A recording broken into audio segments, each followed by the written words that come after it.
오늘 이렇게 여러분을 만나 뵙게 돼서 대단히 반갑습니다.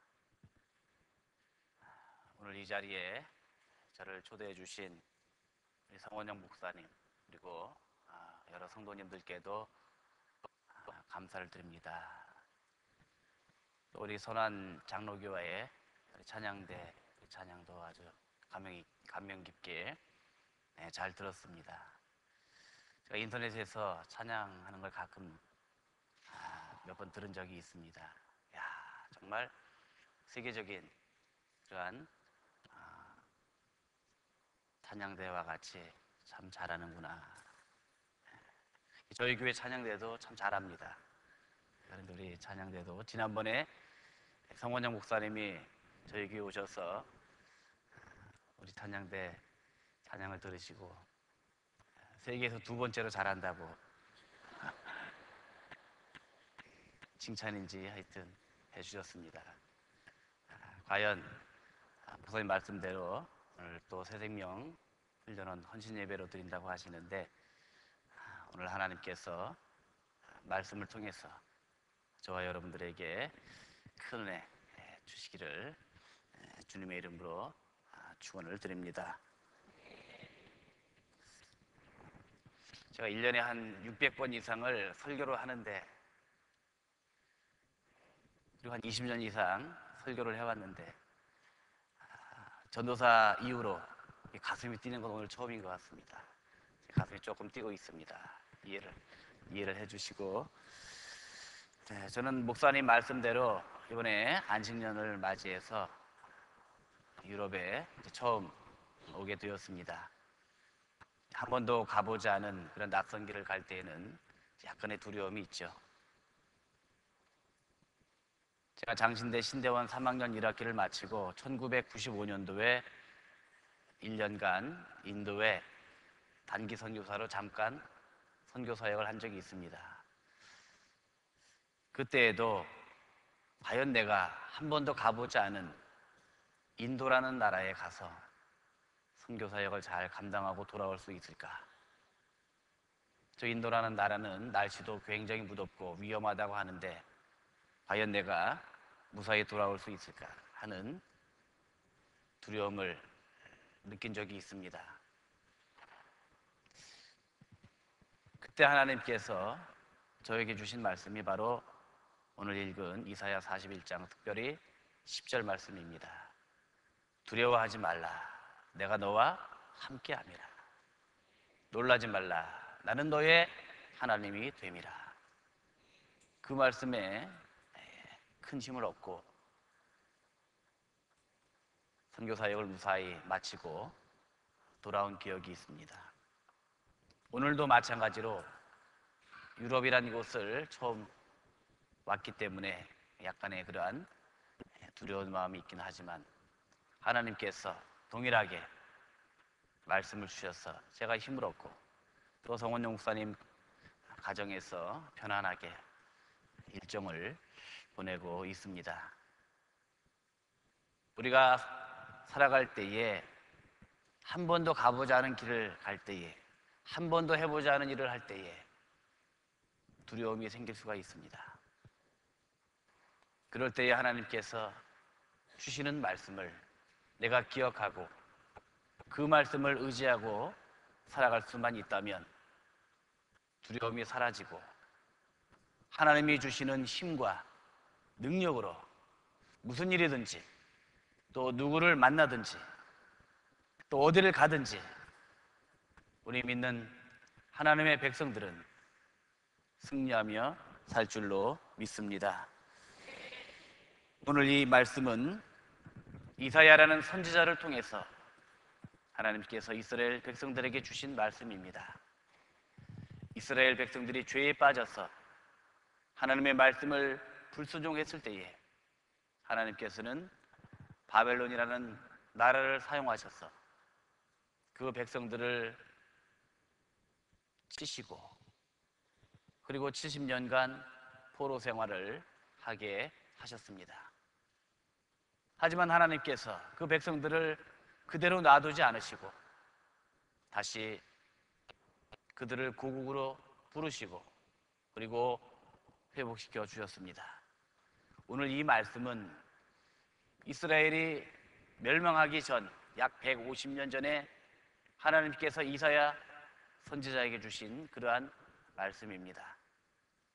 앞으로 너희들이 우상 숭배와 죄로 인하여 멸망을 받아 바벨론의 포로로 끌려가고 고통을 받게 될 것이지만 내가 너희를 붙들어주고 내가 너희를 인도하고 내가 너희와 함께 하겠다는 그러한 예언의 말씀을 오늘 주고 계시는 것입니다.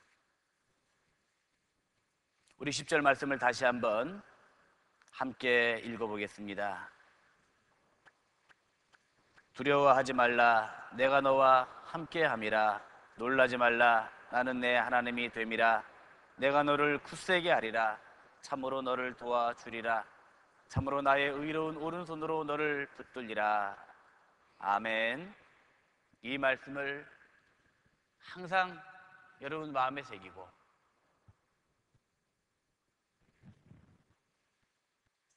어디를 가든지 무슨 일을 만나든지 이 말씀을 기억하며 이 말씀을 붙들고 살아갈 수 있다면 이 말씀대로 하나님께서는 늘 여러분과 함께 하시고 또한 붙드시고 또한 좋은 길로 형통한 길로 인도해 주실 줄로 믿습니다. 우리는 연약합니다. 그래서 하나님이 필요합니다. 내가 전지전능하면 하나님이 나에게 무슨 필요가 있겠습니까? 우리는 너무나 연약합니다. 14절 말씀에 하나님이 뭐라고 하십니까? 버러지 같은 너 야곱아, 그렇게 말씀하고 있어요. 아까 우리 집사님이 기도하실 때에도 벌레만도 못한 그러한 죄인임을 고백하며 기도하셨습니다. 하나님께서 우리를 보실 때에 버러지 같은 인생이라고 말씀하고 있습니다. 사자와 독수리같이 강한 능력을 가진 존재가 아니라 버러지 같은 존재, 개역 성경에는 지렁이 같은 야곱아, 그렇게 말씀하고 있습니다. 여러분, 버러지나 지렁이는 어떤 동물입니까? 아무 힘이 없습니다. 새가 와서 쪼아 먹으면 그대로 먹혀야 하고 물고기의 밥이 돼야 합니다. 한번 밟으면 그대로 죽을 수밖에 없는 그러한 존재입니다. 지렁이는 어떻습니까? 비가 오면 땅바닥에 나와서 어디로 가야 할지 몰라 이리저리 방황합니다. 그러다가 비가 그치고 해가 뜨면 말라 죽는 인생이 바로 지렁이 같은 인생입니다. 왜 하나님이 우리를 버러지 같다고 오늘 말씀하고 있습니까? 우리의 실존이 그렇습니다. 이런 말을 하면 어떤 분은 기분이 나쁠 거예요. 내가 그래도 박사학위를 가진 사람인데, 내가 그래도 이 분야에서는 전문가인데, 아니 나를 벌레 같은 사람이라고 취급하다니 굉장히 자존심이 상할 것입니다. 어떻게 보면 우리 인간은 대단한 능력을 가진 존재라고도 볼 수 있죠. 인공위성을 쏘아 올려가지고 얼마나 지금 생활이 편리해졌습니까? 최첨단 그러한 컴퓨터와 여러 가지 문명의 발전이 지금도 계속 이어지고 있습니다. 100층이 넘는 그러한 바벨탑과 같은 그런 높은 건물을 세우고 있어요. 어떻게 보면 대단한 능력을 가진 존재라고 생각할 수 있습니다. 우리 인간의 수명도 갈수록 길어지고 있습니다. 우리 옛날에 조선시대는요 40대 50대면 다 이제 수명이 끝이 났습니다. 그래서 60대만 되면 환갑이라고 큰 잔치를 했습니다. 요새 60대 되면요 환갑 거의 하지 않습니다. 70대 돼도 별로 그렇게 늙었다고 생각하지 않습니다. 저희 교회는 농촌교회이기 때문에 머리가 이렇게 검은 분들이 별로 없습니다. 전부 다 이제 머리가 허연 분들이 많이 계세요. 보통 90세, 100세 거의 되는 분들도 여러 분 계십니다. 80세, 70세 되면요, 어른들이 오면 일어나야 됩니다. 70세 할아버지가.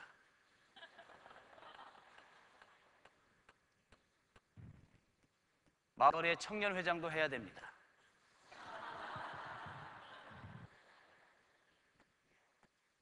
여러분들이 만약에 저에게 오시면 완전히 이제 갓 태어난 그러한 위치에 아마 있을 거예요.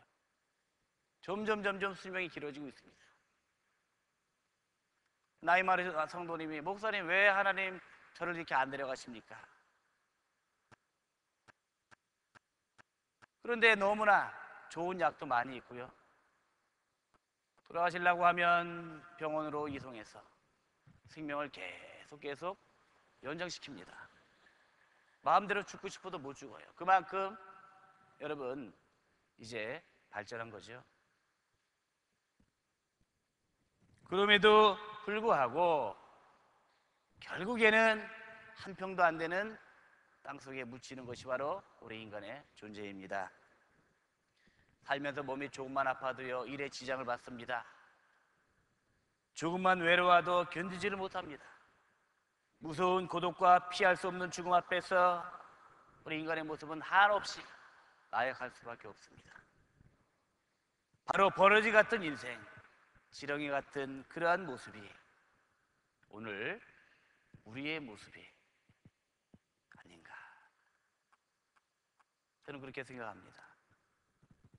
여러분 그것을 인정하십니까? 이렇게 내 자신이 한없이 나약한 존재임을 생각할 때에 오늘 이 이사야를 통해서 주신 하나님의 말씀은 너무나도 우리에게 힘이 되고 위로가 됩니다. 몸이 아픈 분들에게도, 외로운 분들에게도, 슬픔을 당해서 울고 있는 분들에게도 하나님의 이 말씀은 너무나 큰 위로와 힘이 됩니다. 사랑하는 발이 선한 장로교회 성도 여러분, 먼 이국 땅에 살면서 때로는 외롭고 지치고 힘들고 주저앉고 싶을 때가 얼마나 많이 있습니까? 누군가에게 위로받고 싶고, 누군가에게 기대고 싶고, 누군가를 의지하고 싶을 때가 얼마나 많이 있습니다.